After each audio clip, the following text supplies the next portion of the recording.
آج کی اس مختصر سی ویڈیو میں ہم اہل بیت اطہار کے بارے میں پڑھیں گے۔ اہل بیت اطہار سے مراد کیا ہے اور یہ کن کو کہتے ہیں؟ تو سب سے پہلے لغت کا سہارا لیتے ہوئے یہ بات سمجھ لیں کہ اہل کا معنی ہوتا ہے والے، اہل اسلام یعنی اسلام والے، اہل وطن وطن والے، اہل علم علم والے، اہل مکہ مکہ والے، اہل مدینہ مدینہ والے۔ تو لفظ اہل کا معنی ہوتا ہے والے، اور بیت کی گھر کو کہا جاتا ہے، تو اہل بیت اس کا مطلب ہوا گھر والے۔ لغوی اعتبار سے تو ہر ایک شخص کے گھر والے اس کے لیے اہل بیت ہیں، لیکن عرف عام میں یہ اصطلاح بالخصوص نبی مکرم رسول محتشم شفیع معظم صلی اللہ علیہ وسلم کے گھرانے کے لیے استعمال ہوتی ہے۔ تو پھر جب بھی لفظ اہل بیت استعمال ہوتا ہے تو اس سے مراد پھر رسول اللہ صلی اللہ علیہ وسلم کے اہل بیت ہوتے ہیں۔ تو قرآن مجید برہان رشید میں یا حدیث مبارکہ میں جہاں بھی اہل بیت کا تذکرہ آتا ہے وہاں کبھی تو اس سے مراد رسول اللہ صلی اللہ علیہ وسلم کی ازواج مطہرات یعنی حضور کی بیویاں ہوتی ہیں، کبھی مراد رسول اللہ صلی اللہ علیہ وسلم کی آل اولاد ہوتی ہے۔ اہل تشیع حضرات کے نزدیک تو صرف مولا کائنات حضرت علی المرتضیٰ و سیدہ کائنات فاطمہ الزہرا سلام اللہ علیہا کی آل اولاد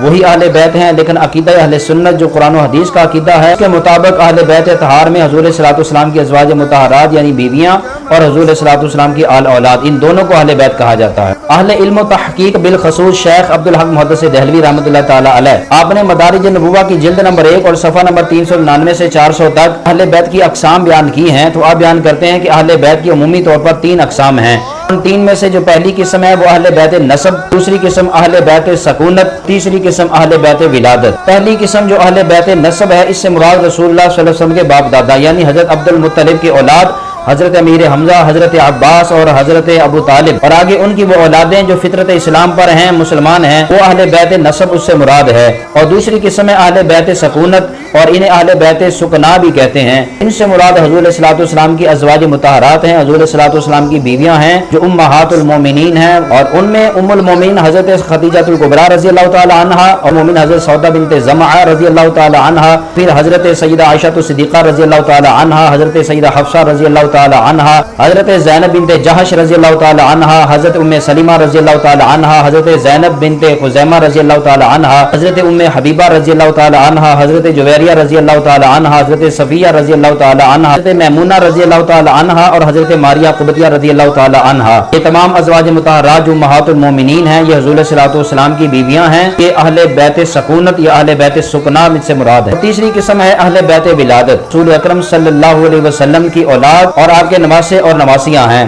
یعنی 3 حضور صلی اللہ علیہ وسلم کے بیٹے جناب حضرت قاسم، حضرت ابراہیم اور حضرت عبداللہ۔ ذہن میں رکھ لیں کہ بعض لوگ 4 بیٹے بیان کرتے ہیں، حضرت عبداللہ کے ساتھ طیب اور طاہر بھی کہتے ہیں، لیکن تمام اہل سیرت اس بات پر متفق ہیں کہ حضرت عبداللہ کو ہی طیب اور طاہر کہا جاتا ہے۔ تو اس اعتبار سے حضور صلی اللہ علیہ وسلم کے 3 بیٹے ہیں، حضرت قاسم، حضرت عبداللہ اور حضرت ابراہیم۔ حضور صلی اللہ علیہ وسلم کی 4 بنات طیبات حضرت زینب رضی اللہ تعالی عنہ، حضرت رقیہ رضی اللہ تعالی عنہ، حضرت ام کلثوم رضی اللہ تعالی عنہ اور سیدہ کائنات فاطمہ الزہرا سلام اللہ علیہا، یہ 4 بیٹیاں اور 3 بیٹے۔ پھر آگے ان بیٹیوں کی آگے جو اولادیں ہیں حضور صلی اللہ علیہ وسلم کے نواسے اور نواسیاں، 4 حضور صلی اللہ علیہ وسلم کے نواسے اور 4 ہی حضور صلی اللہ علیہ وسلم کی نواسیاں، سارے کا سارا رسول اللہ صلی اللہ علیہ وسلم کا جو خاندان ہے یعنی آل رسول اولاد رسول ہے، انہیں اہل بیت ولادت کہا جاتا ہے۔ تو اہل بیت اطہار کی جو 2 اقسام ہیں، ایک قسم ہے اہل بیت سکونت یعنی حضور صلی اللہ علیہ وسلم کی بیویاں ازواج مطہرات امہات المومنین، تذکرہ بھی قرآن مجید برہان رشید میں آتا ہے سورۃ الاحزاب کی آیت نمبر 28 سے لے کر آیت نمبر 34 تک، اور اہل بیت ولادت ان کا تذکرہ بھی قرآن مجید میں آتا ہے سورہ آل عمران کی آیت نمبر 61 جسے آیت مباہلہ بھی کہا جاتا ہے۔